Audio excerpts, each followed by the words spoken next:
today, you and I are going to join the extraordinary journey of 5 outstanding panelists whose life changed through the Peace Corps volunteer experience. Let's meet them. First of all, we have Dr. Joby Taylor. He is the current director of the Shriver Peaceworker Fellows Program at UMBC. He worked as a school builder in Gabon, Africa. Next, we have Emily Tyler. She served in Mauritania as an English teacher, and she is currently studying a master's degree in intercultural communication at UMBC. Next, we have Whitney Swander. She worked in Madagascar as a TEFL, and she was also a teacher training volunteer. Also, she worked in Ecuador as a youth and families development volunteer, and she's currently studying a master's degree in public policy at UMBC. And finally, we have Kayla Killen. She worked in Costa Rica in the community economic development field. She also volunteered in the Waroni tribe in the Amazons, and she's currently studying a master's degree in instructional systems development at UMBC. Okay, let's start. First of all, Dr. Taylor, many people here in the audience, I'm sure they want to know, because it's kind of misleading. Some people confuse being a Peace Corps with being a peace worker, in the Fellows Program. Can you give us the difference, please? Sure. The Peaceworker program, which is based at UMBC, is a follow-up program for people who have served in the Peace Corps.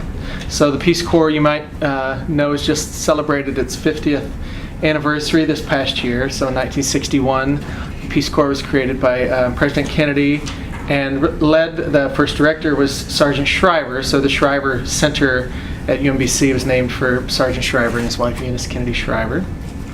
So the Peace Corps has been around for 50 years now, and there are over 200,000 returned Peace Corps volunteers. It's had a continuous presence around the world, and currently there's there's about 8,500 Peace Corps volunteers in about 80 countries around the globe. Peace Corps has served in 140 countries over its history. So an ongoing presence. It's had bipartisan support as a national program for that whole time. Now, the original idea of the Peace Corps, in addition to service abroad, was also that these volunteers would come back to the United States. They're all American citizens, and they would kind of bring the impact of that experience home, right? In many ways, culturally, kind of as global citizens and more kind of aware and informed citizens, but also professionally, they'd be teachers and doctors and public health workers and policy analysts, and right, they'd be professionals who would really help build up a kind of an informed civic sector. So, but their Peace Corps' program focus has always been overseas.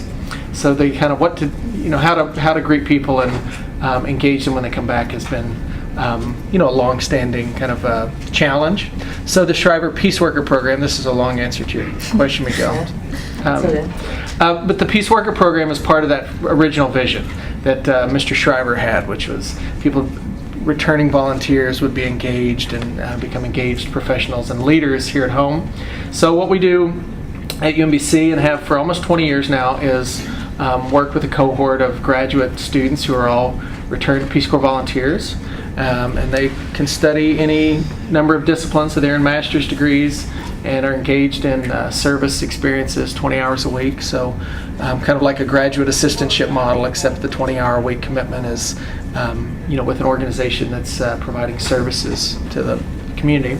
And there's a kind of a leadership, social change development component to the program. So we meet every week for our own seminars and talk about issues of the day and strategies, and kind of try to create a community of people doing that work. So that's the Peace Worker part, is kind of bringing it home. Okay, very good. So the beginning of the journey is when you become a Peace Corps volunteer. Correct. What are the requirements? If anybody here wants to get involved in the program, if you want to be a Peace Corps volunteer, what do you have to do? Is there any cost implied? What is the benefit?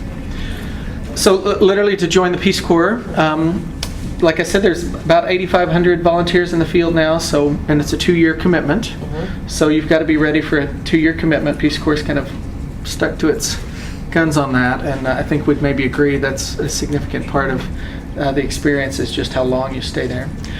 In most cases, Peace Corps volunteers have finished their undergraduate degrees.